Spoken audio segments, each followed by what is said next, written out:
কথা না পারে চলুন আজকের ভিডিও শুরু করা যাক। তো আপনারা শুরুতেই কি করবেন, প্লে স্টোরে চলে আসবেন। প্লে স্টোরে আসে তারপর আপনারা এখানে লিখবেন শপবেজ রিসেলার প্লেস। তো এটা ক্লিক করলে এই যে দ্বিতীয়টা দেখতে পাচ্ছেন, এখানে লেখা দেখতে পাচ্ছেন শপবেজের, এখানে এই অ্যাপটাই হচ্ছে শপবেজের। তো অবশ্যই এটাকে আপনারা কি করবেন, এখান থেকে ইনস্টল করে নেবেন। তা আমি ইনস্টল করে নিচ্ছি। তো ইনস্টল শেষ হয়ে গেলে আপনারা অ্যাপে প্রবেশ করবেন। তো আপনাদের সামনে এরকম চলে আসবে। তো তারপর আপনারা এখানে নিচে লেখা দেখতে পাচ্ছেন রেজিস্ট্রেশন করুন, এটার উপরে ক্লিক করে দিবেন। ক্লিক করে দেওয়ার পর এখানে আপনারা দেখতে পাচ্ছেন মোবাইল নাম্বার, আপনি যেই এক নাম্বার দিয়ে অ্যাকাউন্টটা খুলতে চাচ্ছেন সেই নাম্বারটা এখানে বসিয়ে দিবেন।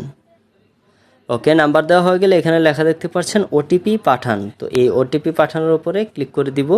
তারপর এখন কি হবে, আপনার যেই নাম্বারটা এখানে দিবেন সেই নাম্বারে একটা কোড চলে আসবে। তো এই কোডটা আপনারা এখানে বসিয়ে দিবেন। তো আমি আমার কোডটা এখানে বসিয়ে দিচ্ছি। তারপর এখান থেকে সাবমিট অপশনে ক্লিক করে দিবেন। তো সাবমিট অপশনে ক্লিক করার পর আপনাদের সামনে এরকম চলে আসবে।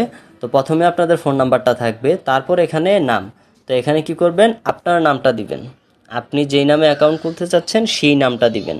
এবং দ্বিতীয় এখানে লেখা দেখতে পাচ্ছেন শপ নাম বা ফেসবুক পেজের নাম। তো আপনারা এখানে কি করবেন, যেই নামে আপনি একটা শপ ক্রিয়েট করতে চান সেই নামটা এখানে দিয়ে দিবেন। এটা খুব একটা বেশি প্রয়োজনীয় না, কিন্তু আপনাকে যে কোনো একটা নাম দিতে হবে। তা আপনার নামের অনুযায়ী একটা শপের নাম আপনারা এখানে দিয়ে দিবেন। তারপর এখানে জেলা সিলেক্ট করবেন, আপনি যেই জেলার হন সেই জেলার এখানে দিয়ে দিবেন। তো আমি ঢাকা সিলেক্ট করে দিলাম।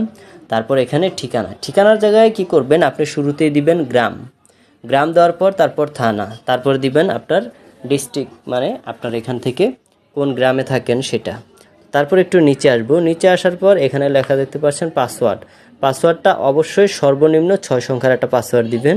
তো এখানে যে পাসওয়ার্ডটা দিবেন নিচেও সেম পাসওয়ার্ডটা দিবেন। তারপর এটা হচ্ছে সেলার কোড। তো আমার ভিডিও ডিসক্রিপশন বক্সে একটা সেলার কোড দেখতে পারবেন, বা আমি স্ক্রিনের ওপরেও দিয়ে দেব, আপনারা চাইলে সেখান থেকে সে কোডটা এখানে বসিয়ে দিতে পারেন। তো বসিয়ে দিয়ে এই যে লেখা দেখতে পাচ্ছেন রেজিস্ট্রেশন কনফার্ম করুন, এই অপশনটাতে ক্লিক করে দিবেন। তো তারপর আমাদের সামনে এরকম চলে আসবে, আমাদের অ্যাকাউন্ট খোলা কিন্তু সম্পূর্ণ কমপ্লিট। তো অবশ্যই দেখতে পাচ্ছেন এখানে